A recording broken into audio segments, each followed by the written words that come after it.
They say everything is bigger in the state of Texas, and Dan Rubenstein, the state of Texas had an outsized impact on week 2 in college football. Welcome to those of you watching live on YouTube. It is midnight Eastern. I am joined by my beloved co-host, Dan Rubenstein. And what a day it was, Dan. It started off slow. It built throughout the course of the day.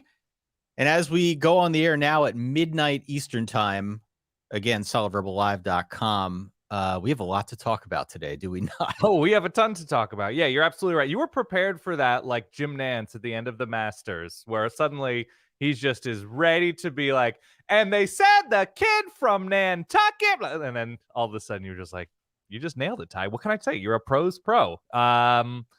I don't know. We don't have anything we really need to get out of the way other than the entirety of week 2. I'll let you steer the ship, but boy, do we have a lot to talk about. We have a lot to talk about. If you're finding us for the first time, please hit subscribe or follow. If you've been listening for a while, make sure you go out to Apple and leave a review. All of that stuff helps. We are building a movement here in the Verballerhood, Dan. Yeah. Let's get to our headliners.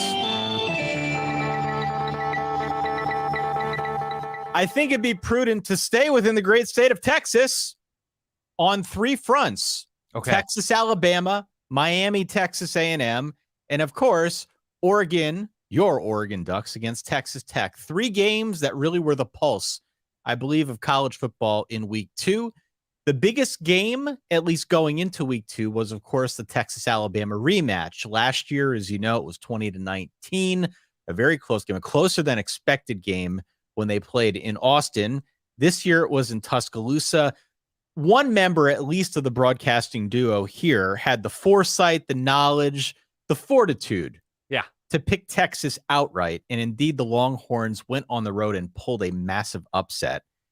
Only a 7.5-point road dog. So at least in the eyes of Vegas, maybe not the steepest underdog that we saw throughout the course of week 2, but pretty significant. Alabama had a home winning streak. To go on the road to knock off Nick Saban, it's not something his former assistants have been all that good at.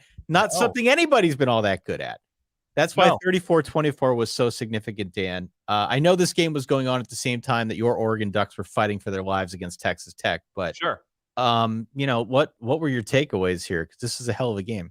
First of all, my takeaway is the disrespect you have for Utah fans. What about us? We went to Texas and played a significant, good for Utah too. Okay, so before I get too far afield, the takeaway from this game is I have long been, maybe skeptic is too hard a word, too hard a term, of Quinn Ewers, because, and they actually have the graphic in this game, that Quinn Ewers was like 128th out of 135 eligible quarterbacks in terms of accuracy downfield on throws of over 20 yards.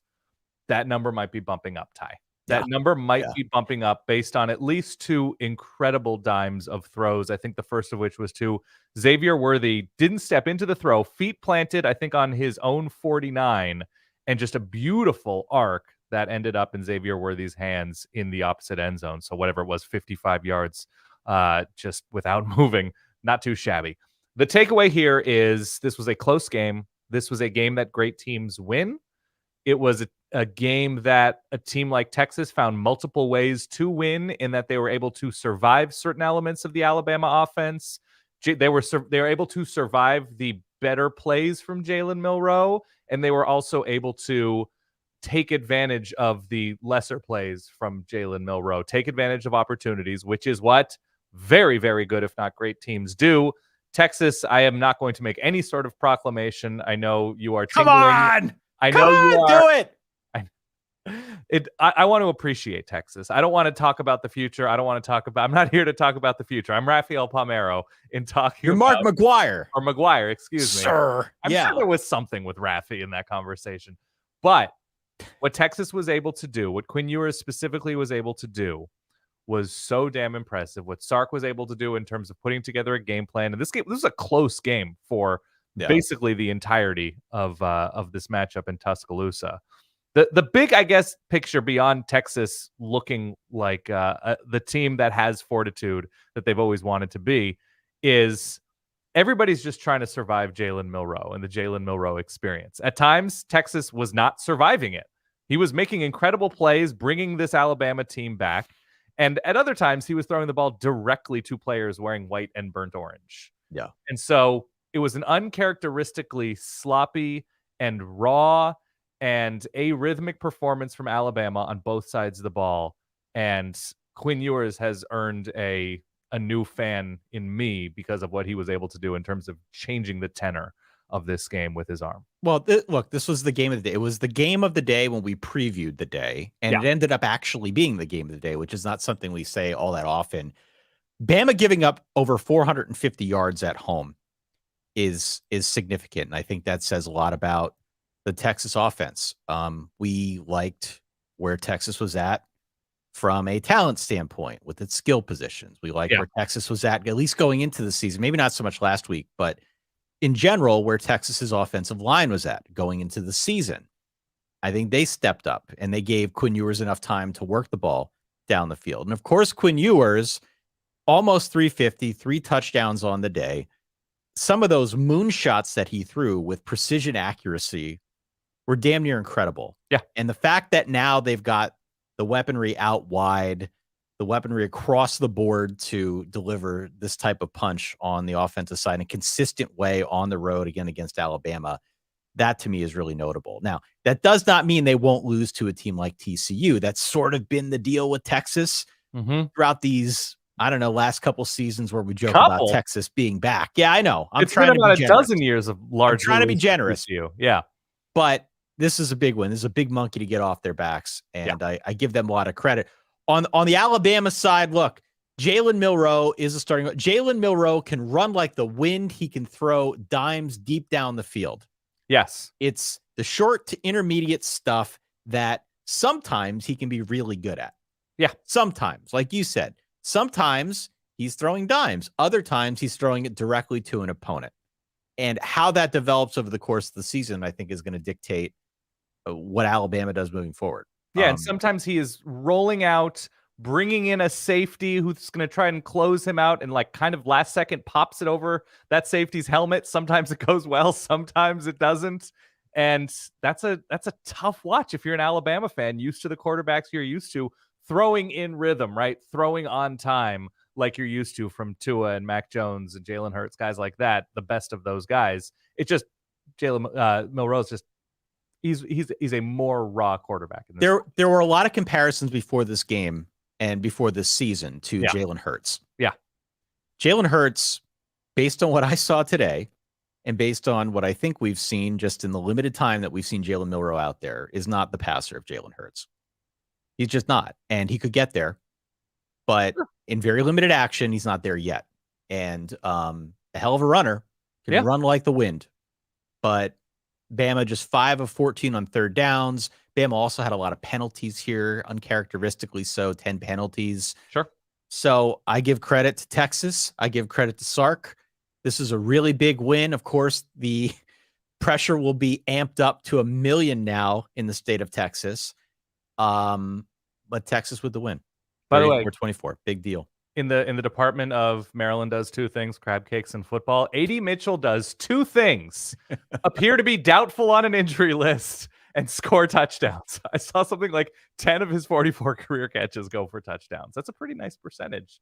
So yeah, A.D. Mitchell, obviously gravitational in a way, taking, between Jatavian Sanders and Xavier Worthy and hopefully an emerging rushing attack this year, certainly takes a lot of attention away, and you can't, focus a defense on Xavier Worthy as that lone option. So Texas looking more dangerous by the day and looking closer to fulfilling your playoff expectations. Okay, I still can't believe I did that. I hate myself for they're over what we think is the tallest hurdle in the moment. So that's what we think. But getting over the other ones is really where the Texas is back meme has made its hey, you got to beat the Iowa States of the world. We'll see. We'll see. But this is a good first step in week 2.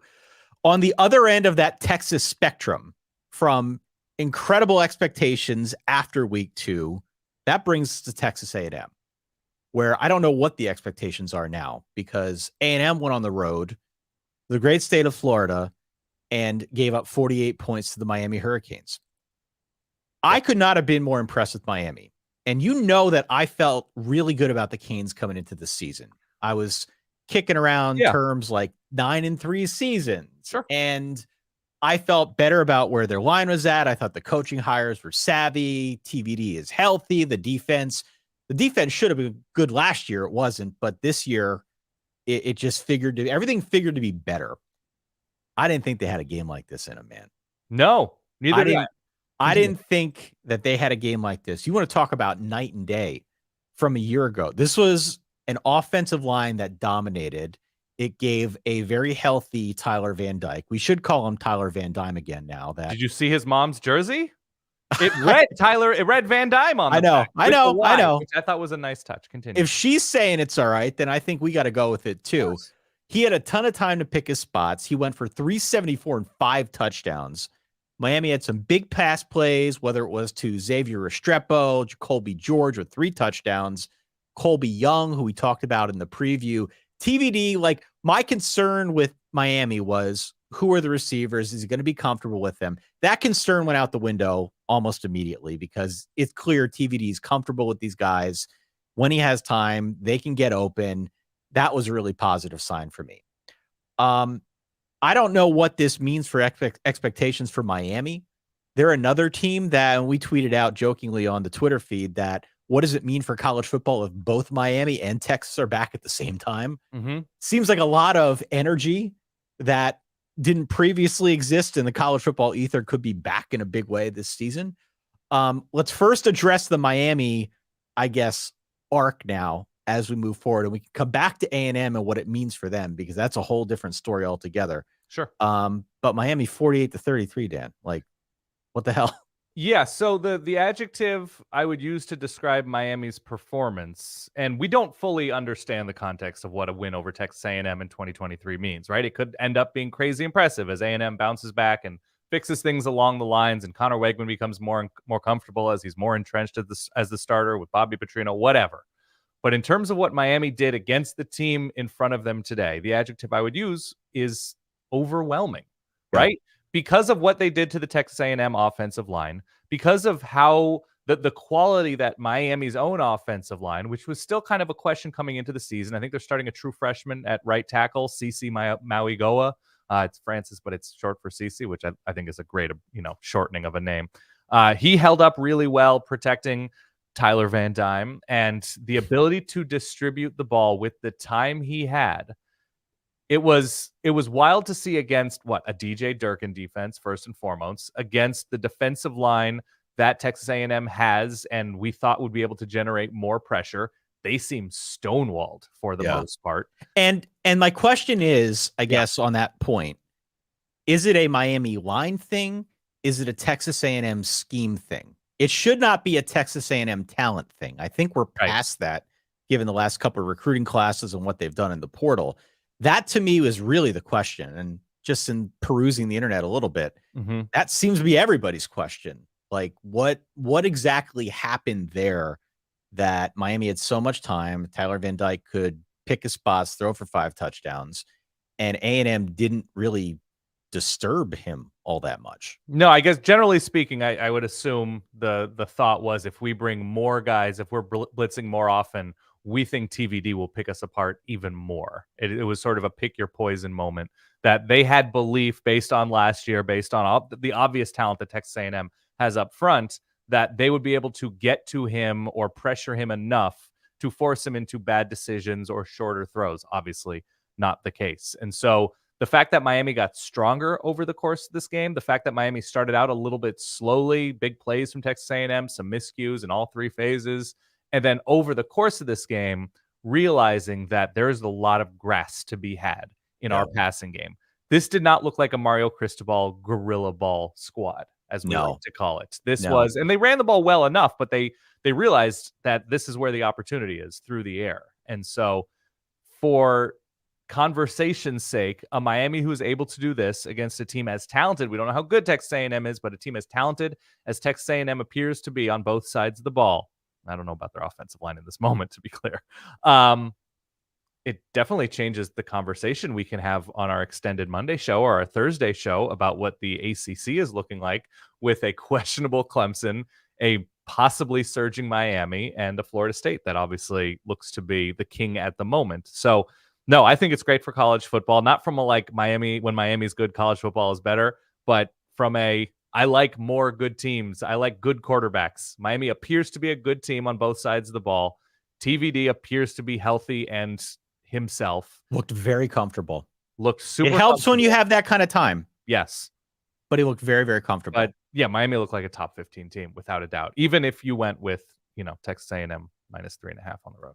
I think A&M had a bad game plan. I did too. I think it was a game planning thing, honestly. The way that they just couldn't get to TVD.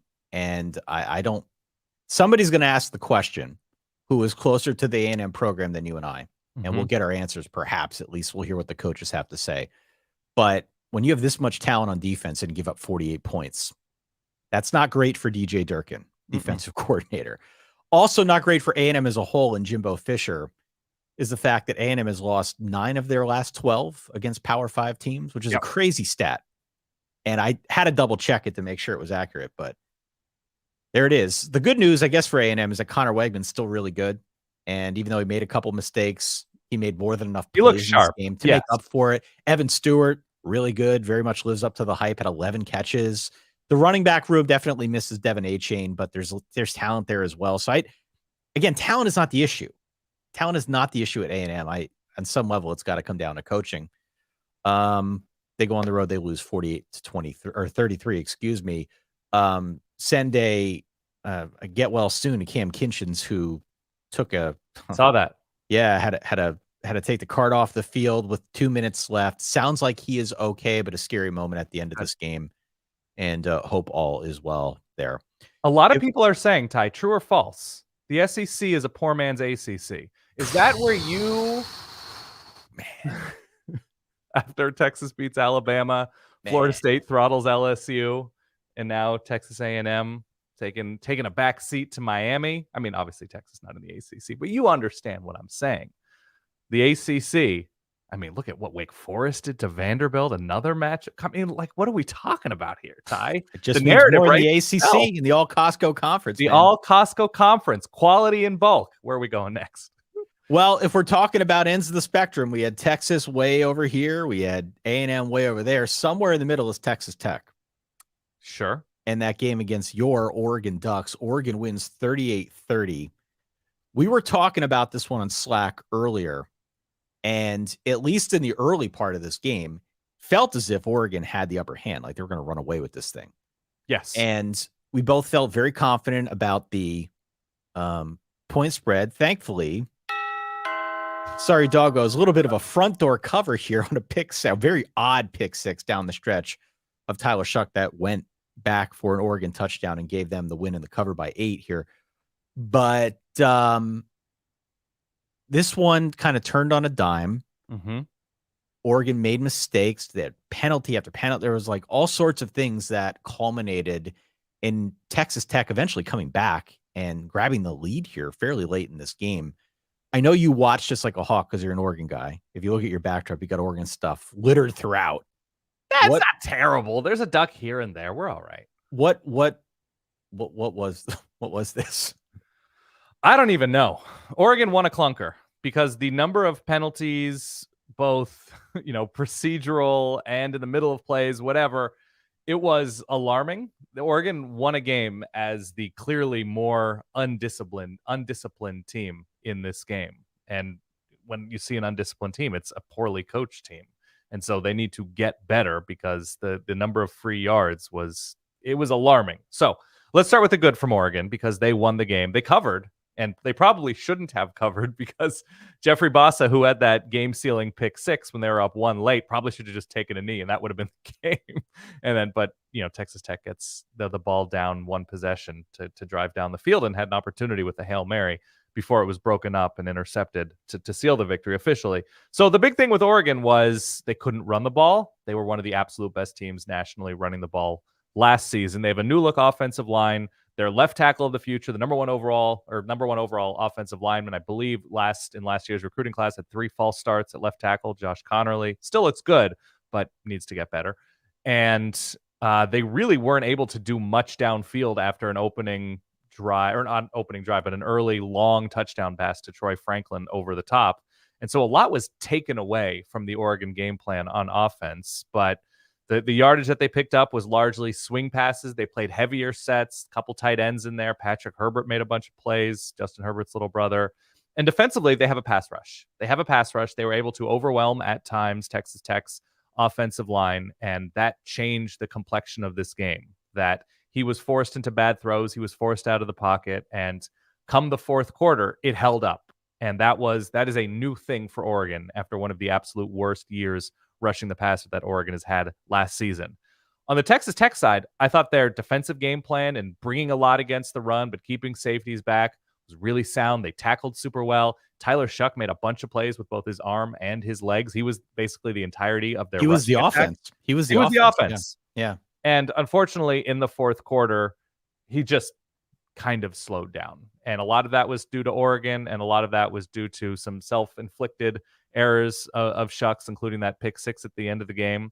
But the fight from Texas Tech, the crowd, the atmosphere, the back and forth nature, I know it was like 5 lead changes at the end of it, was a great game. It was awful for me to watch as an Oregon fan, but the playmakers from Texas Tech came out, and really the defense, Tim DeRuyter's defense for Texas Tech was what really stood out to me. That and the combination of those dudes and Tyler Shuck. So Oregon fortunate to come out with a win because of those penalties, because of the inconsistent play, 100% won a clunker. So good for them. And we talk often on this show about how we've been saying it for years. Mm-hmm. The greatest amount of improvement typically takes place between week 1 and week 2. Yes. Teams go out there week 1, see what they got. Coaches try to shore up everything in time for week 2, and then you see that improve. We saw that with Texas Tech because Texas Tech lost a week ago on the road in Laramie, which was a weird place to play, and we were cursing that game before it even happened. But the fact that now they come home and take Oregon to the gun, I think, is a testament to where this team is at. So they're 0-2. It's not the start that they had envisioned. However, I think given the nature of this game, you can see the potential. And hopefully Tyler Shuck stays healthy. Hopefully they continue to build on this because the potential is very obvious. Yeah, I agree. It's much more fun rooting for a team that's 2-0 than rooting for a team that's 1-1. And so good for Oregon for surviving this. A lot of optimism about the defensive front. They'll get a little bit healthier on defense. Secondary needs to be a lot more disciplined. But if you're a top 15 team and you're favored on the road in a tough place to play, winning's great. Next game. Want to send a shout out here before we get to the Big 12 to all of our verballers watching along. We've got so many people in the chat here. If you're watching live, I know many people listen to this podcast after the fact. If you can make it next Saturday or even this Wednesday, we do live streams twice a week out on our YouTube channel. Just go to solidverballive.com for more. And of course, if you want to join that exclusive, that premium group of verballers, go to verballers.com. That's where we do things like the ad-free episodes. You can play in the weekly pick'em games. You could get on the Discord. You get the bonus content, all the good stuff that comes along with being a certified or premium verballer, Dan. You want some halftime scores? USC has dropped 49 points in a half against Stanford. They're 49-3 at the half. Cal is up on Auburn 10-7 at the half, and ASU up 15-10 over Oklahoma State at the half. So there's that. Let's go to the Big 12, Dan. Okay. A few games here to discuss. Oklahoma wins and covers 28-11 over SMU. We had Kansas State pretty big over Troy. It was close for a literal minute, this game in the first half, and then all K-State from there on out. We had UCF 18-16, a pitcher's duel of sorts, over Boise State. Cincinnati was up pretty big on Pitt. Pitt came back a bit, but 27-21, Cincinnati with its second win. We had Rice in double OT over Houston. Yes. 43-41. BYU gets its act together, won 14-0 a week ago, wins 41-16 this week. TCU gets in the winning column 41-6, as does West Virginia, 56-17 over Duquesne. And Kansas beat Illinois 34-24. Not to disrespect Kansas Jayhawks. This is a Friday night. Yeah. That was a butt whooping on Friday night, as the kids like to say. They were up 28-7 at halftime at close to 540 yards of offense. I followed this one pretty closely because I was really interested to see what that Oklahoma SMU game was going to look like. We didn't talk a whole lot about it on the preview show because we were busy talking about all these other games. The offense for Oklahoma didn't really get into much of a rhythm. Okay. And I think that stands out if you just are passing through and looking at the score. But what I actually found very encouraging in this game was the defense. The defense against SMU, which is kind of known for having a pretty good offense. Mm-hmm. The defense allowed just 3 points. They gave up something like 200 yards in the first half, but gave up just 3 points. And most of the way, that was the story for me. They gave up a late score. That's what made it 28-11. But the fact that the defense stepped up in the manner that it did, I don't even care so much about the offense. I think they'll get that sorted out. They've got enough ammo on offense. They will eventually be just fine. And they were last week. They scored 73 points. The fact that the defense came to play in the manner that it did, I thought was really encouraging, especially given now some of these other teams that we're seeing rise up across the conference, right? K-State looked pretty good. Kansas obviously can score points. Texas just knocked off Alabama. Even the likes of Cincinnati are scoring points. BYU is now scoring points. To have a defense, if you're Oklahoma, if in fact this is like the early trappings of it, that will be really significant. We'll see. We'll see moving forward, but that was at least a bright spot for me. Yeah, where do you want to start in the Big 12? You went through. Yeah, I mean, Oklahoma, I think, is notable. Yep. I think that the Kansas thing probably warrants more mentioning. Yep. Just because we thought Illinois was going to have a much better defense, and Kansas went out there with Jalen Daniels, who came back from injury and blew the doors off it. Mm-hmm. He missed 8 passes, 21 of 29, 277, 2 touchdowns, had a pick. Yeah. But the fact that they moved the ball as easily as they did against what we think, again, is going to be a decent Illinois defense was significant in a really balanced way, passing and rushing. The Cincinnati Pitt result surprised me. Same. Because Cincinnati is another case here of a team that I was not very high on going into the year. And they kicked the ever-loving crap out of Pitt, Dan. They did. They kicked the crap out of them. They rushed for over 200 as a team. They led by 20 after 3 quarters. If you did not watch this game, there is one stat. Don't look at the score. Don't look at anything else. It doesn't matter. On my list to watch in the next day or two. If you look at one stat and one stat alone, one stat line in the box score, Phil Jurkovec, 10 of 32 passing. Mm-hmm. I'm telling you right now, if you are projecting forward and looking at future Pitt games this year and you see that Phil Jurkovec throws it 32 times, something is terribly wrong. You don't want Phil Jurkovec throwing it 32 times. Even in this new look system now where he's back with Frank Signetti and he's back home in Western PA, I don't care. If Phil Jurkovec is throwing it 32 times, there's a problem with the offense, and there was in this game. Yeah, Phil Jurkovec, I think, threw it 32 times, 10 completions for 18 yards per completion. That's not bad. Unfortunately, twice as many passes went for 0 yards. That's right. Not great. Cincinnati did a good job. They didn't throw the ball that well against Pitt in the scrubbing through that I did. But we're able to run, which seems important. So good for Cincinnati in their first year in the Big 12 to come away with a win against a team that has had as much success as Pitt has had. I don't have much to add on Kansas State. Will Howard is very good. They looked a little lumpy at times, but winning by 29 or whatever, that's not so bad. West Virginia, I don't know if you mentioned them, just that they won the game against Duquesne. That's worthwhile. UCF won a weird one. I think Talon Green left this game. I don't know, it was a cramp or an ankle injury. He was a bit dinged up. Again, 18-16 was the final. Yeah.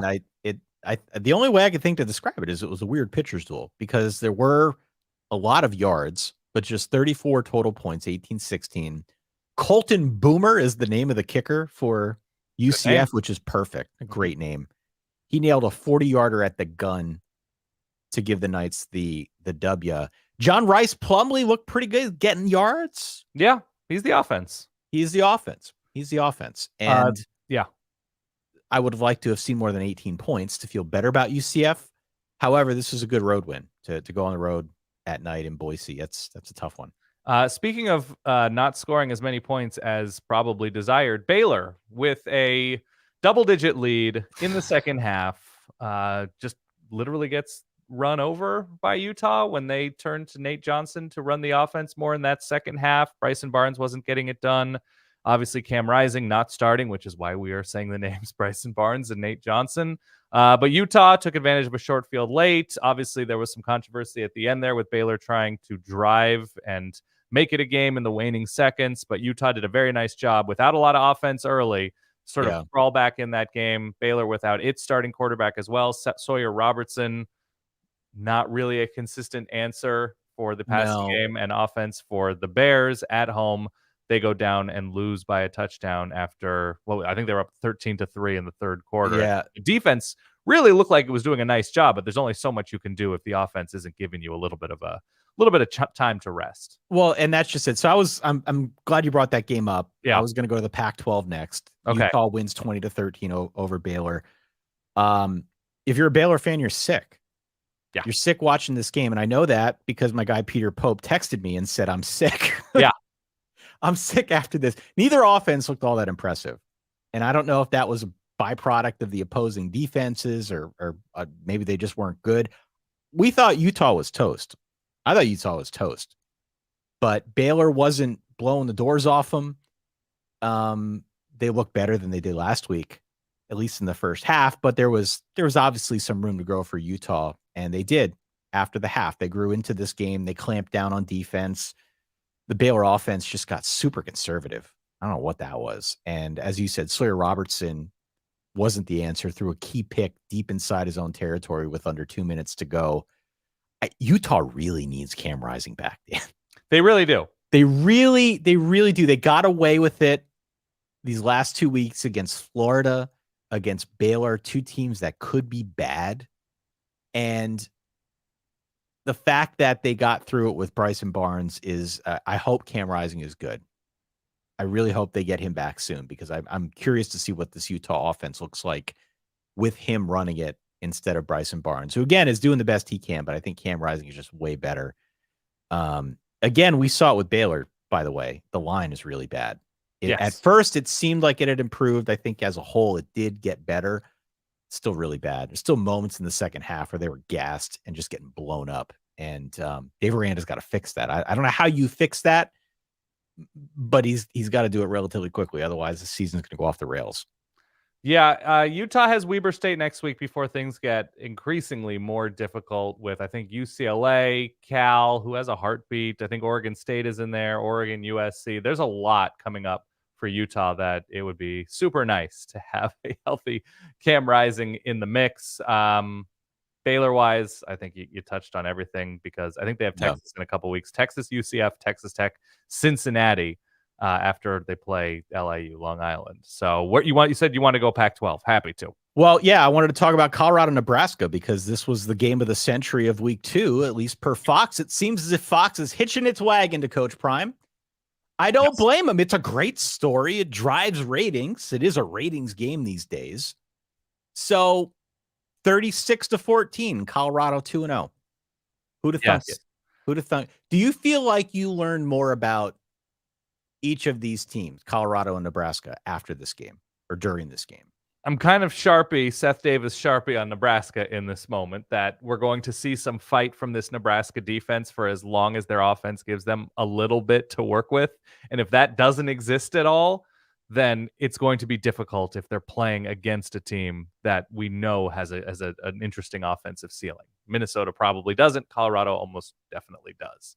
So what Colorado was able to do in not looking that great for a large portion of that first half, right? Shedeur Sanders was hit over and over again. I think he was sacked 5 times by this Nebraska defense.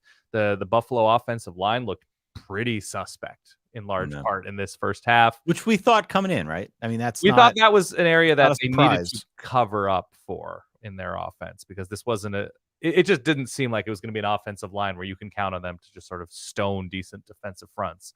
And they really struggled with Nebraska. Colorado did overall. The offensive line for Colorado did. And then what happens when Nebraska's offense keeps leaving the field because of a wide variety of different Jeff Sims turnovers? Oh, my gosh. My gosh. It's bad when the announcers are surprised. They're like, oh, they're bringing the quarterback out again. Wow. They're really letting him keep playing. That's not a great sign. Everybody was convinced Yeah. that they had to go a different direction. And I did chuckle at halftime when they asked Brady Quinn, would you bring Jeff Sims out there? And he didn't want to answer the question. It was clear he was trying to sidestep it, and he didn't want to go on the record. Right. And he artfully worked his way back to, well, if it feels like the confidence of the team is not there, if the team is starting to come off the swivel a little bit, then you have to make the game was off the swivel at that point, Brady. Yes. It was off the swivel. Jeff Sims in the first, I was trying to workshop some sort of SIM card failure joke, and I couldn't put it together. And I was going to ask you, but that's embarrassing, and I didn't. And it was just Jeff Sims ain't it, man.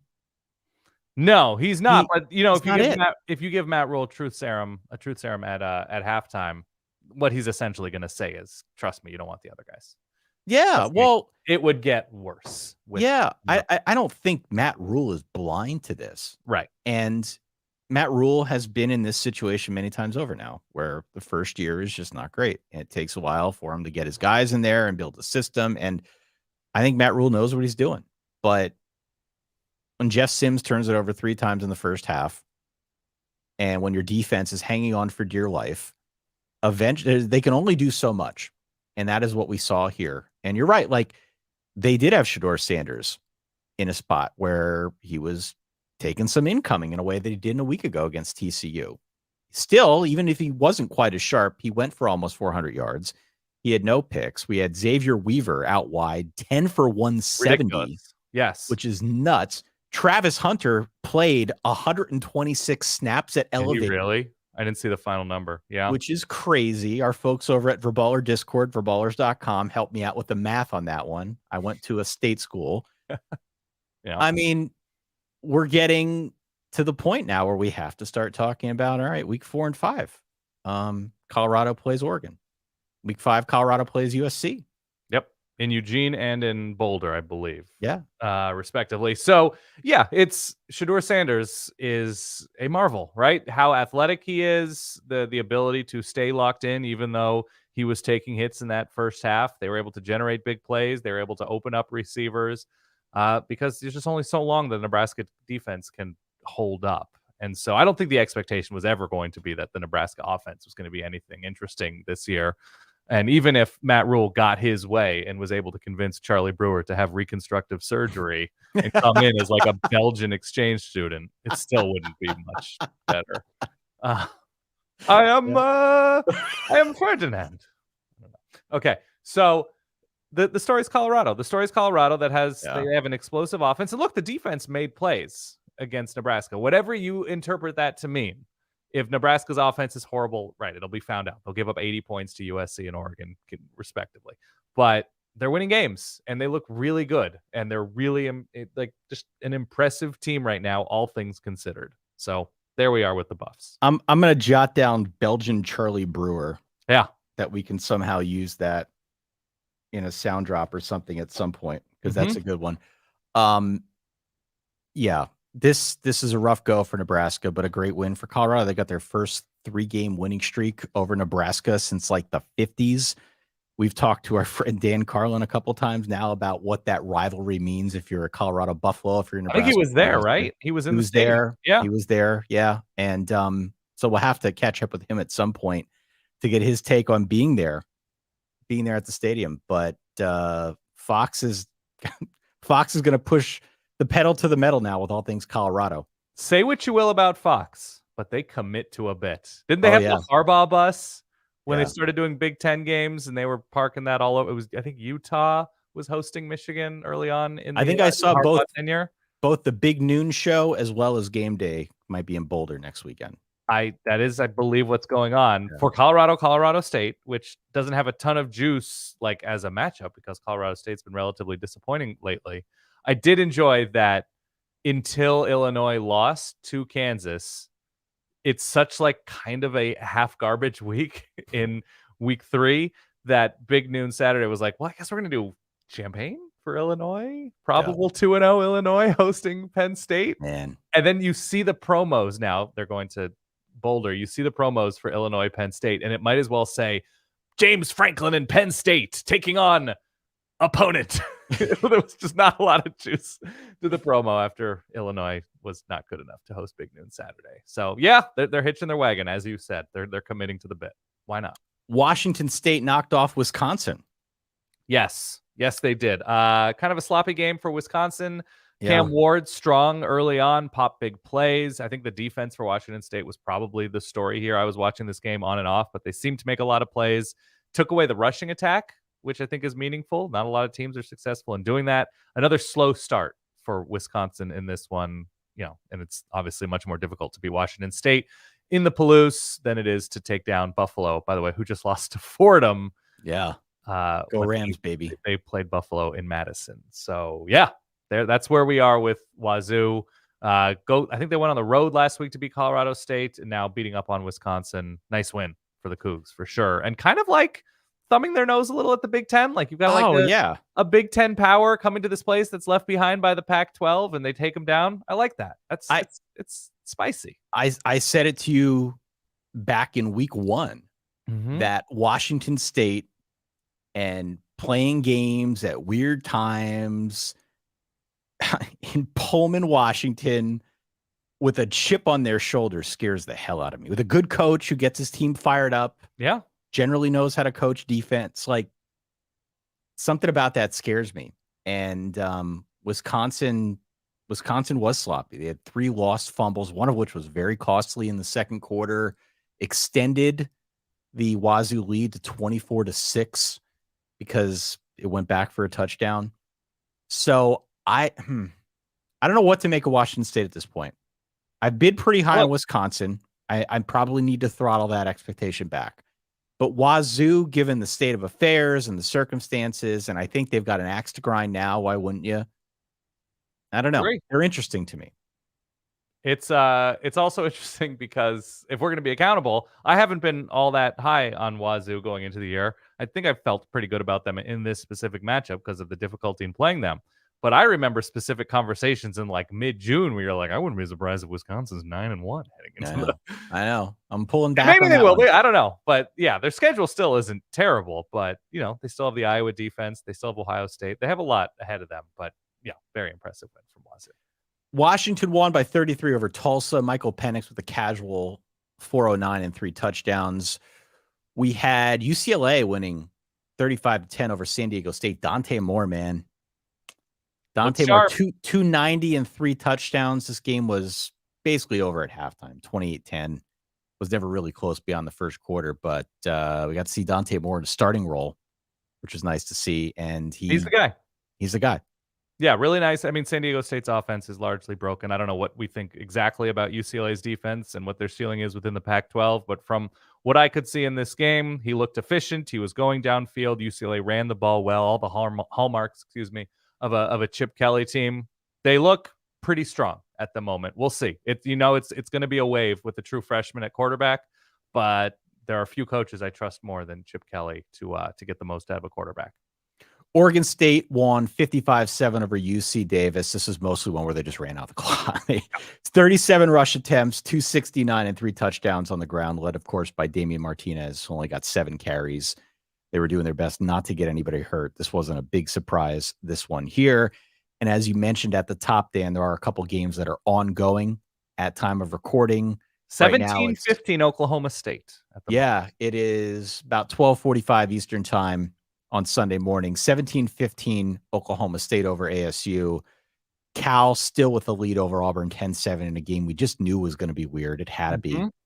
And USC 49-3 all over Stanford. We'll touch base on that one on the Monday episode. Again, make sure you go on out to solidverbal.com and find out more about how you can subscribe to the show, the podcast. You can listen on Monday to the short version that we publish online on our public feed. You can also listen to the extended version out on verballers.com where we go a little bit more in depth. But if you already like the show and are a subscriber, please go on out to Apple and leave us a review. That stuff really does help. We will touch base on these games in a little bit. Should we get to the SEC where it just means more? Sure. I mean, while you were saying all of that, I was daydreaming about being a part of a Miller Moss fan group at USC that dresses up like, like peat moss, right? That's because how many of these games against the weaker Pac-12 teams that they'll face, which who knows? I mean, Stanford obviously is sort of considered to be the down part of the conference right now, but we're on Miller Moss watch. Moss watch. Yeah. Well, let's pivot from the Pac-12 over to the SEC because we did have some connective tissue there in the form of Mississippi State 31, Arizona 24 in overtime. Arizona, I don't know how they got to overtime in this game. I have no idea. 5 turnovers in this game. Jaden DeLaura at one point in the first half had 3 interceptions on 3 consecutive pass attempts. I think that was all in the first quarter, not even just first half. Yeah. First quarter. Yeah. Excuse me. This was a disaster for Arizona in terms of just being responsible with the football.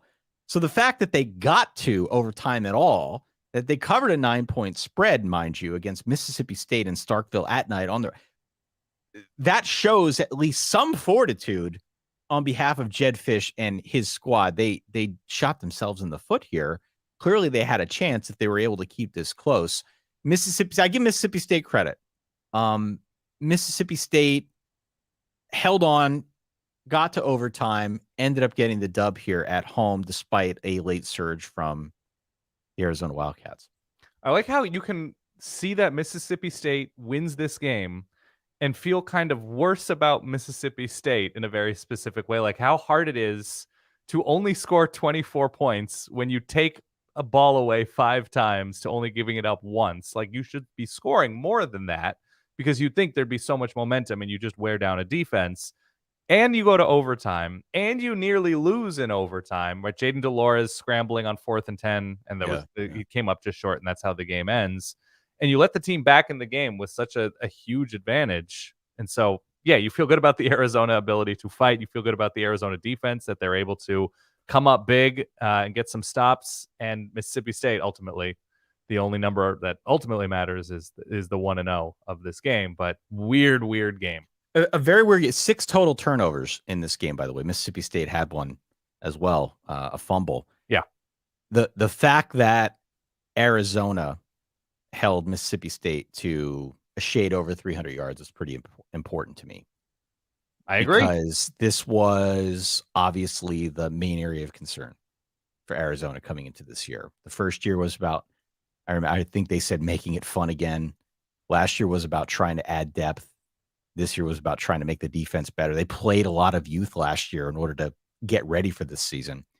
And it's too early to tell whether or not we're seeing the fruits of that decision from Jed Fish, which was kind of an extreme decision at the time to give so many snaps to the youth. But I don't know. I thought this was impressive. How much of this is Mississippi State changing their system is something we will also find out as we get deeper into the year. But held 3 of 11 on 3rd downs, 307 yards against an Arizona defense that was catastrophic a year ago is significant to me. That's significant. Look, Arizona's defense got off the field. Like, they forced 3 and outs, plural. So it's a step in the right direction, I suppose, for Arizona playing in a difficult place like Starkville. Haven't watched the game in detail. I was really watching the end of this game when I saw that it was close, but wild. Well, what else in the SEC? Well, we had blowout wins for LSU over Grambling, Florida over McNeese, and South Carolina over Furman. Slow start. The Mizzou Middle Tennessee game was close, 23-19. Maybe we can talk about that. The Arkansas Kent State game was interesting. No Rocket Sanders because of a knee. Okay, and Arkansas's offense was not impressive. Next week should be a much better test with BYU coming to town. I thought the Kentucky offense still a bit shaky. They were able to right the ship a little bit later on. They played Eastern Kentucky. They won by 11. Still not the kind of performance, though, that's going to knock you over. And I'm still high on Kentucky. I'm not going to change my mind on that. I am trying to look past the fact that it felt arrhythmic on offense and focus on the fact that they finally used Tavion Robinson in the right way. Okay. Because when they got him last season into the starting lineup, I was convinced that he was going to be the next Wan'Dale Robinson. And he wasn't. They didn't use him in that capacity. You could see them starting to make that happen now. And if they're going to make Tavion the new Wandale, that's very exciting to me. And it could be the kind of thing that takes Kentucky's offense to a different level, but still not there yet.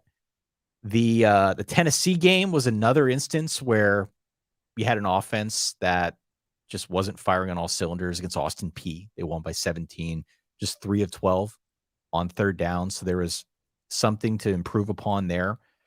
And then that leaves just, I guess, the Georgia win over Ball State, which was a drubbing, even though it was 0-0 after the first quarter.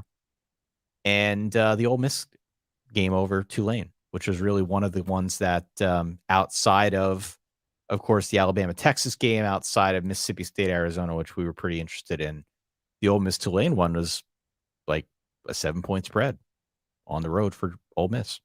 Yeah, so to quickly touch on those, I didn't watch Kentucky. They beat EKU? Eastern EKU, Kentucky? 28-17. So Kentucky, without a doubt, one of the best teams in the state of the Commonwealth of Kentucky. Tennessee, You're right, another slow start, ran the ball well, got after the passer well, but there's something a little bit off with the receivers, the connection with Joe Milton. At the moment, they have Florida, I believe, this coming week. It's like one of the only big games in week 3. Quote unquote, big games. Sure. Mizzou. Does Eli Drinkwitz just go to recruits' living rooms and say, I'm going to level with you. I'm scared of everything. He just seems terrified. Like the number of times they're just like, well, it's 4th and 1 from the other team's 48. Cool. Who are you playing? Middle Tennessee. Better punt it. Oh, fellas, let's not go crazy. Like, it's a very strange way to coach football. And so I feel bad about me saying that Mizzou's offense will be interesting and fun and a little bit dangerous this year because at least they're throwing it to Luther Burden. That's great. At least they're getting defense, but at least they're getting him the ball. That's good. Yeah. But they play scared. They play scared. They do. They kind of play scared. This is not a the Middle Tennessee didn't do anything on offense against this team, and it was a close game. That's tough. What other game do you? Ole Miss Tulane was fascinating. So Tulane starts Kai Horton. He's the backup quarterback. Michael Pratt's a late scratch. Ole Miss was under the impression that he was going to be starting. He doesn't.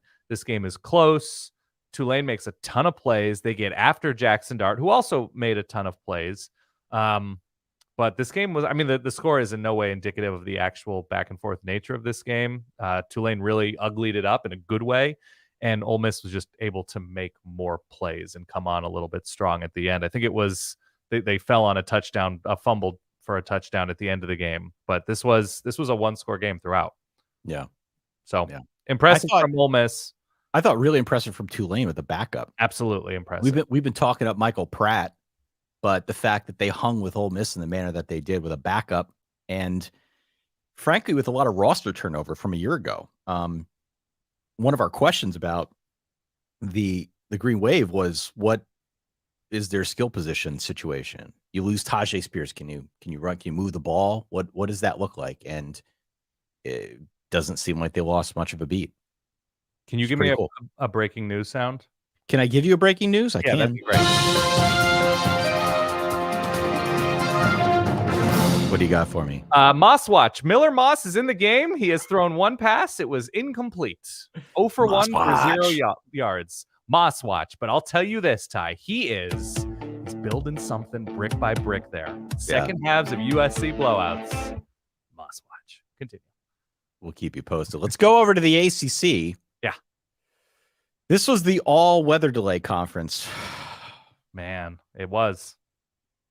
What a brutal day for some folks trying to watch football. The all-climate conference, yeah. Notre Dame wins 45-24 over NC State. The game kicked at noon.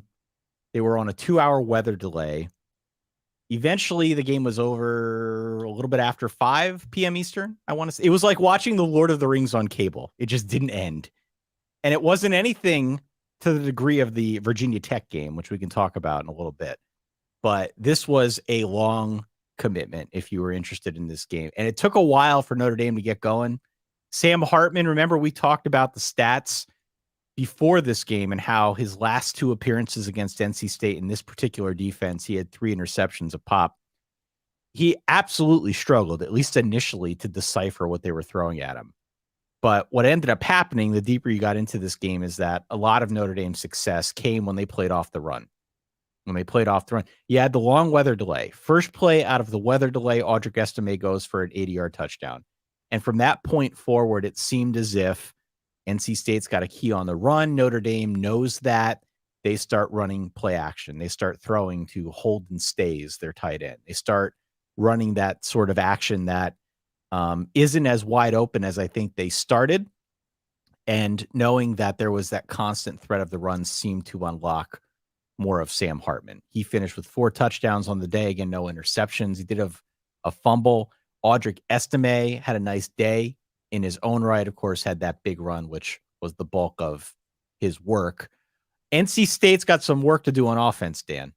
Right now, it's all Brennan Armstrong. It was a week ago. It was again in this game here against Notre Dame. But this was a game to me that felt very much like a clunker for Notre Dame, that gradually throughout the course of 60 minutes or 300 minutes, however long it took to finish this game, gradually they kind of got to the point where they wanted to start at. It just took them a bit to really get the engines firing. So this is a nice win in sloppy weather after the delay, muscles tight. And I think given what we saw elsewhere around the country, it's building for Notre Dame. In 2 weeks when they've got Ohio State, that's going to be a hell of a matchup that I'm sure we're going to talk a lot about.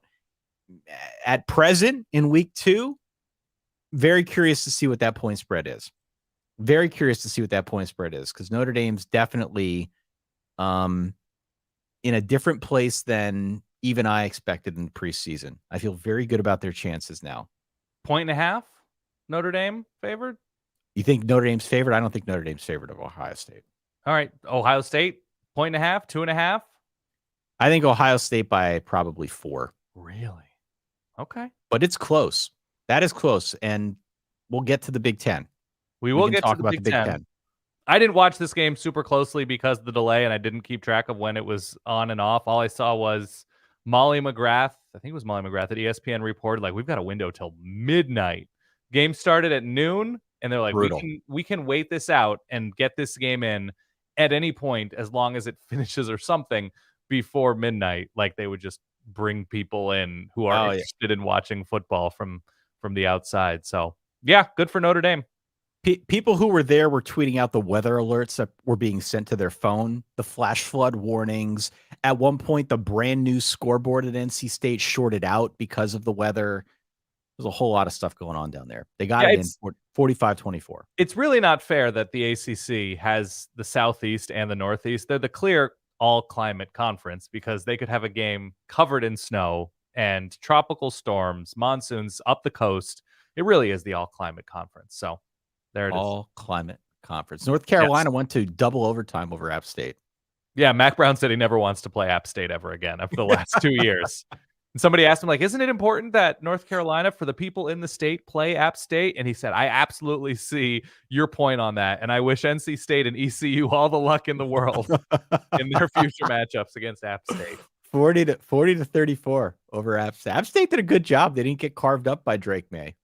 No, he made plays. They got carved up by the rushing attack, but yeah. Amarian Hampton had 234 and 3 touchdowns, but Drake May didn't do it. Drake May had most of his yardage on 3 pass completions. The other 18 of them went for shade over 100 yards. Okay. So they did a good job against it. James Madison, the Dukes, baby. Yeah, the Dukes come back and beat Virginia in kind of an unexpected scoring affair. Yeah. 36-35, all the points in this one. And as you said, wild swings. They were down, then they were up, then they came back to make it close, and then it got wild. You had Jordan McLeod hitting Kalen Black for a 10-yard touchdown with about a minute left to get the win for the Dukes. This is a big in-state win for the Maddies. How do you pronounce Virginia's quarterback's name? The freshman. He's kind of on the shorter side. It's like Tony Calandria? Yeah. He put up some big numbers. I only watched highlights in this one. I put it on my list because it would seem to be such a good game. But he had a nice connection with I'm blanking on his name. But I didn't anticipate Virginia having much of a passing attack this year, so I'm excited to watch this game. No, absolutely. Elsewhere in the All Climate Conference, we had Wake Forest beating Vandy by 16, 36-20. Another meaty 2-hour weather delay. Running the hell out of the ball, Wake Forest, by the way. Doing it in a new way. Absolutely. Running the hell out of the ball. Wake was in danger of blowing this lead, but ultimately they capitalized on some turnovers, I think, too, at the dub. We had Boston College. 31-28 over Holy Cross. Holy Cross had the ball. They were driving with a chance to win, and their quarterback fumbled it away. Oh, they had a shot. They had a shot. Double Pat League upset week. Could have been. Unfortunately, no. I didn't group in the Purdue win, I guess, with my conversation about the Big Ten. Okay. We're going to get to the Big Ten, but it just felt like a very ACC discussion while we're talking about weather delays to talk about what transpired in Blacksburg. This game took forever. It didn't finish up until like 8 hours after kickoff because of all the delays. Purdue did win. Purdue beat Virginia Tech. Tech couldn't run it at all, which meant Grant Wells threw it 37 times, much like what I said earlier about if Phil Jurkovec is throwing it 32 times. If Grant Wells is throwing it 37 times, that also does indicate some sort of offensive problem. FYI. Agreed. FYI for anyone playing along at home. Tech was 2 of 11 on third downs. Nice game for Hudson Card. Devin Mockabee for Purdue got to almost 100 yards. This is a really good win for Purdue on the road and just very trying circumstances here. We had talked about them on one of our shows last week about how Purdue really needed to get the dub, and nice road win here. Agree. The other action here very quickly in the ACC, and then we'll move over to the Big Ten. We had Clemson big over Charleston Southern. It was just 24-17 at halftime, favor of Clemson, but they got their act together and obviously rolled. Duke big over Lafayette, although that one was close for a little bit. Slow. Yep. The Yetis held with them. Georgia Tech big over South Carolina State. We had a battle of dueling Haynes. Haynes King goes for 4 touchdowns. Jamal Haynes, the running back, 9 for 113 and a touchdown on the ground. And then we had big wins for Syracuse over Western Michigan and Louisville. 56-0 over Murray State. Yes. Over in the Big Ten. So, CyHawk game. Whoops. 22-13. Iowa beats Iowa State. It was not 38-17 as I had. No, that would have been incredible, though. And it was only, 13 offensive points for Iowa? They had a pick six. I think it's 16 consecutive seasons of Iowa producing a pick six. That's good. That seems like a good thing. But 13 offensive points for Iowa in this affair. Does Cade McNamara make this offense any better? Is this offense better because he's there? Because I feel like a lot of the conversation building up to the season was, oh, baby, now we got a quarterback. Right. Is the offense better because he's there? I flip back and forth with this one. The early action, I guess afternoon action. Not especially to my eyes. A lot of short stuff that didn't really do much. They actually kind of ran the ball nicely at times, so that's nice. That was a nice step forward. The defense played great. Iowa State's not going to have much of an offense this year. But here's what I think will happen with Cade McNamara.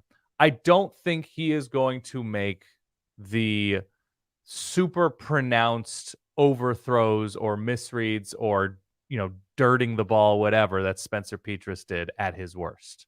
Like, I think his floor is still going to be higher than where this offense has been, but I don't know that his ceiling's any different. No.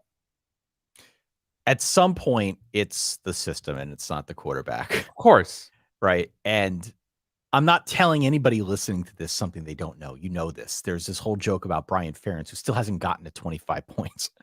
Like, I don't know what you do other than change the system. And I know Kirk Ferentz is fine with it. Obviously, his kid's running it. This is the style of football that he seems to really like. Yeah. Just who he is. And that's fine. It's his entire ethos, what he's built his reputation on. But 235 yards of offense. And maybe Iowa State's got a good defense, right? They've got that reputation. But And I know this game it's called El Asico by our friends for a good reason. Mm-hmm. It's not typically a very good offensive game, but it's just frustrating. It's frustrating to watch this and not feel like the offense is getting any better, even when we were promised Cade McNamara might be that guy. Other side of it, Ty, their schedule is Western Michigan moving forward at Penn State, which is always Iowa. Penn State is always quite strange, it seems, right? It's always an ugly, weird game. Michigan State, Purdue at Wisconsin. We'll see what that actually means. Minnesota, Northwestern, Rutgers, Illinois, Nebraska.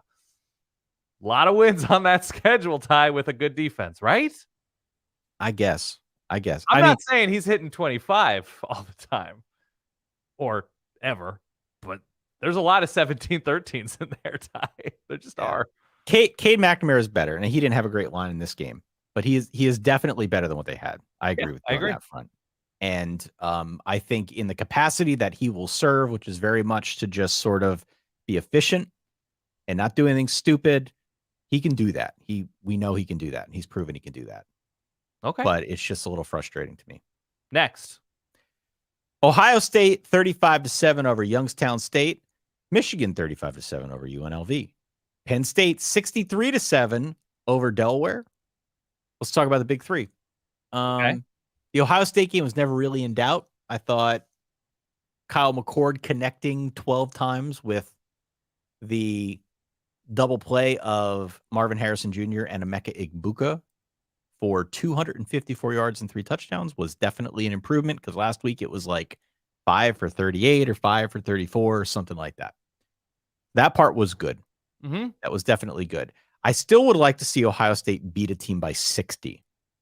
I feel like I am maybe holding them to an unfair expectation that I just want to see them destroy a team. Yeah. And I thought this would be the week. So for that reason, I feel a little bit underwhelmed. Okay. I did not watch Ohio State, Youngstown State. I did not watch Michigan, UNLV. Who did you say Penn State beat up on? Delaware, the Blue Hens. Who scored real quickly, right? Like, ooh, Delaware. And then, yeah. So I didn't watch any of these games. So I don't have opinions of them. They're on my list. Yeah, I mean, J.J. McCarthy completed his first 13 passes. These were games that were never really in doubt, but he completed his first 13 passes. Blake Corum had 3 touchdowns. Again, the story, I think, for the Michigan offense is that Blake Corum looks healthy. He looks good. He had some long runs again in this one, albeit against UNLV. It's just good to see him back out there after the injury and playing well. Penn State ran for 315 on the ground against Delaware. This is not one that should surprise anybody. Penn State knows they could run the ball. They wanted to run the ball. They give a bunch of people the ball. And this one was never really in doubt. There are some things that they clearly need to shore up.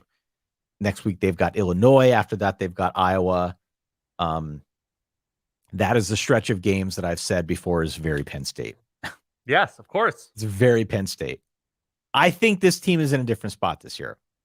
I don't think they're going to fall into the same trappings as years prior, because I think they actually have a really dynamic quarterback, a superstar quarterback, but that remains to be seen. Yeah. And it might not happen this year. It might be flashes, stretches, whatever. That's right. In his first year starting, but certainly the upside of Drew Aller is fascinating. Michigan State won 45-14 over Richmond. I watched a little of this. I want to go back and watch more. I thought Noah Kim in the limited action that I saw looked pretty good. Okay. Albeit against the Spiders of Richmond, but I thought he looked pretty good. Maryland went down early to Charlotte, but then came storming back to win 38-20. The game, I guess, earlier in the week, was it Friday night? Indiana outgained Indiana State 558-93. Take that. Yeah. Absolutely destroyed them. Northwestern with a 31-point win over UTEP. Undefeated outside of New Jersey, baby. That's right. That's right. We had Minnesota 25-6 over Eastern Michigan in a game that featured Darius Taylor and Sean Tyler rushing for a combined 286 on the ground. Good way to win. I want to know if Minnesota is going to run the old offense again. I kind of want them to run the old offense again. It'd be nice. It'd be nice if a little bit here. More than 25 against Eastern Michigan. I don't expect you to react to this. This is actually like an actual serious thing, which is very rare for me. I don't expect you to react to this, but while we've been recording the show, Dan Murphy of ESPN reported that Mel Tucker has been the subject of a months-long sexual harassment investigation. So I haven't read the article. I haven't read the details. but that is something that is happening in the college football world in this moment. That's all. We'll keep our eyes trained on that one. That'll be interesting. Okay. And the only other action here in Big Tenville is Rutgers winning by 29 over Temple. Rutgers, by the way. Talk to me about Rutgers. Rutgers is 2-0, and they host Virginia Tech next week. So Rutgers' drive to 6 it includes, we have Wagner in 3 weeks, Virginia Tech this coming week, Michigan sandwiched in there. They've had some close calls. Michigan State, Indiana, Maryland's at home at the end of the year. It's not looking crazy to make another bowl game. It's not crazy. It is not crazy. And if you force Grant Wells to throw it 37 times, you're going to win. You're going to win that game. But by the way, winning those 2 games, Northwestern and Temple, whatever those teams are, convincing fashion. Yeah. Taking care of business is underrated, as a wise man. As we like to say. What other action before we get to Doodle Works, before we get to your reverbs? Buddy. Would you like to discuss? We've talked a little bit about the Mountain West because we talked about UCF beating Boise and San Diego State losing to UCLA. Hawaii is currently down to the Albany. Are they the Great Danes, Ty? Currently down at home on the island. San Jose State massacred Cal Poly.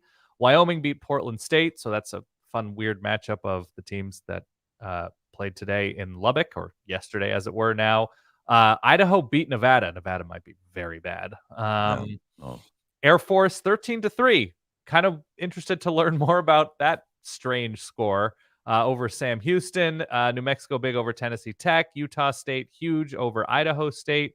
Fresno State in overtime against the Eagles of Eastern Washington. Unfortunately, not on the red turf, but 34-31 there. The MAC did not have a great day. They won some games, but not many of them. I don't think there was anything specific to highlight other than, Buffalo losing to Fordham. Not incredible for the MAC. You mentioned, or we talked about in the Sun Belt, App State losing in overtime, JMU beating Virginia.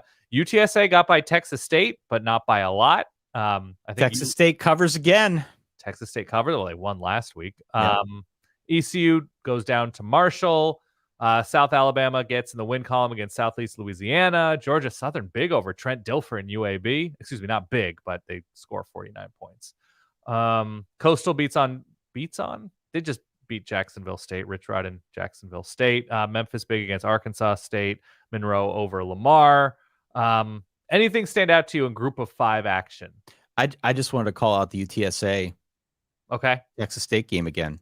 And I know Texas State did enough to cover in that game, and so that's significant for some folks. We talked about that one a little bit on the preview show. UTSA, again, does not look very good on offense. No. And some of the roster turnover, I think, is hitting them.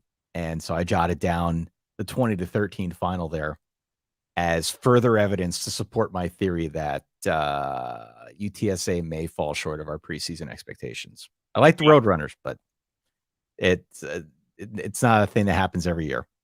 No. And honestly, and Tulsa, obviously, they lose big to Washington. We didn't really talk about that. Michael Penix took care of business. The receivers played out, and it was the defense. It was a nice day for the defense. And so good for the Huskies. Obviously, the Pac-12 at the top still looks, especially with Cam Rising, hopefully coming back sooner rather than later, quite strong at the top. I don't have an update on Miller Moss Watch. Okay, fair enough. Should we get the doodle alerts, Dan? Let's get some doodle alerts. What dudes do we got for week 2? Okay, so we've got a bunch from Twitter suggestions. Hudson Clement for West Virginia, 177 yards, 3 touchdowns, and earned himself a scholarship after the game. Anthony Kalanger, I'll get it right the next time we talk about Virginia football, but he went for 377, 20 of 26. I'm going to say Quinn Ewers. Yes? Oh, Quinn man, Ewers? definitely. Because we haven't been able to say his name. Keon Coleman's ridiculous. He just had a ridiculous hurdle, like a Najee Harris type hurdle. And so I always appreciate that because I also appreciate when they go wrong, Ty, as we know, and we've talked about on fantasy things. Anybody that comes to mind for you? Haynes King. How about the Notre Dame tight end? Holden Stays. Great name. Stays. Great name. Yeah. Anthony Hill was all over the place for Alabama, had a couple sacks, 5-star freshman getting a ton of time. So seems like they've got a real deal defense, and now they've got a freshman in the middle of it. So, a good number of dudes this week. And they obviously, people are going to put up like, oh, he rushed for 318 yards against Albany Tech. And you're like, well, okay, great. So we'll get into Colton Boomer. My guy Boomer. It's a good one. Why not? I like it. We had folks calling in all day to 855 verbal 3. It seems as if the word has gotten out that we've got a new voicemail line. I even screwed it up on my initial tweet today. Really? Come on. It's taken me a little bit to get used to this new number. It used to be something else. I'm not going to repeat what it was. It's now 855 verbal 3. That is 855-837-2253. Put it in your phone so that it's just in there. And when you're out and about and you need to make a phone call to just vent on all the action that you saw in week 2, you can hit the button and boom, there you go. Shay put these together for us. Your week 2 reverbs. Have a listen. Texas is back. Hey guys, it's TJ in Cleveland. This is Peter from Washington, D.C. This is Brooks in Madison. It's a great day when the Hawks win and Brian Ferentz doesn't get the 25. Hello, friends. I am calling to update everyone on Brian Ferentz's drive for 25. In case you were wondering, yes, I do have a phenomenal spreadsheet for this. And yes, I will be calling every single week with an update. This is my life. Again. Welcome back to reality, Cyclones fan. This is Michael from Austin, a Baylor fan. Oh my gosh, go Utes. Utah winning their clunkers. And to be honest, I think Kyle Whittingham is in heaven. He only puts an offense out there because they make him. During the duration of the Purdue rain delay, I could have left my house, driven to Target Field, sat through the entire Twins game, driven back, stopped by my parents' house to help them move some furniture, and then gotten back to my house without having missed a single snap.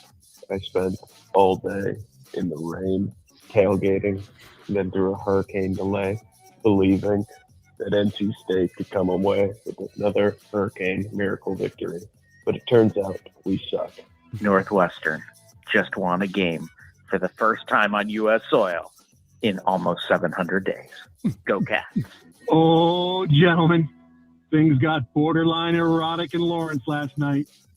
JD6. Do MAC schools get clunkers? Is allowing the New Hampshire quarterback to throw for almost 500 yards a bad sign? A win's a win, I suppose. Bring on Notre Dame. Fire up chips. I've just watched the Aggies implode against Miami, and now I see that the T-Sips are up against Alabama. Why does God hate me and want me to suffer? When you got Texas and Alabama primetime, there's only one thing that you can do. Make a feast. Pulled pork, mac and cheese, slaw, pimento cheese spread, a little raspberry cobbler. Oh yeah. Texas is back, baby. Hook 'em horns. I just watched my Texas Longhorns go to Tuscaloosa and beat Alabama by 10 points. I just want to say good job, guys. Texas is good enough to beat Alabama this year. I'm very happy. I just watched the Cougs take down Wisconsin, and I'm telling you now, they deserve to be a P5 team. Somebody pick them up. Fellas, it's your old friend Rich from Colorado. I feel like I'm living in an alternate reality. It's like one of those science fiction shows where the person is like doing something and all of a sudden things go, blurry and boom, and like, he's in like America where like we lost World War II or something like that. I got nothing else to say. I remember that scene in Willy Wonka where all of the things in his office are cut in half. I'm pretty sure that was actually supposed to prefigure Nebraska's half teamness, except the results of all of our games look pretty clear. It's all they're black and white, clear as crystal. You get nothing. You lose! Good day, sir! Good day, sir. There you go. Good quote. 855 verbal 3. Thank you to everybody who dialed in. Shout out to the Verballer Hood as well, which was chatting away all throughout the day on our game day channel out on Verballer Discord. Again, verballers.com is where you can go for more info on that. Ad-free episodes, all the perks that come with being an official member of the Verballer Hood. Yes. One more time, VERBALLER. I want to send a shout out to some of the folks who have been watching along live. Again, if you're listening to the podcast, try to stop by either Wednesday at noon when we do our picks of the week live on YouTube, or Saturday at midnight for a little Saturday night tie here as we recap all the action. We have got all sorts of folks. Thank you, Dan. Give me that note. Yep. Oh, you want it? You want it? Yeah, I want it. Finish with a... Is this like when we stand up and just clap? Be like, thank you. Oh, my God. Thank you to Ian, who just subbed from Australia, loves college football, wants to know if we've seen Australian rules football. Not enough Australian rules football. Not enough. For me to be perfectly I watched honest some with Gaelic you. football when I was in the Republic of Ireland. That was fun. Yep. What else do we got here? We've got the Tailgates and Turnover podcast. Tony White called a hell of a game. Just turned into too much. Yeah. Agreed. What else do we got here? WVU will never understand Nebraska letting Thompson walk. This was a very popular thought out on Twitter. Casey Thompson walks so they could bring in Sims. Confusing and looks worse now. I think that goes without saying. And we'll give a shout out here. One more shout out. Let's say, let's go to our guy Shay says FS1 just now. Breaking news: Miller Moss has entered the game. I have a Miller Moss update if you're interested.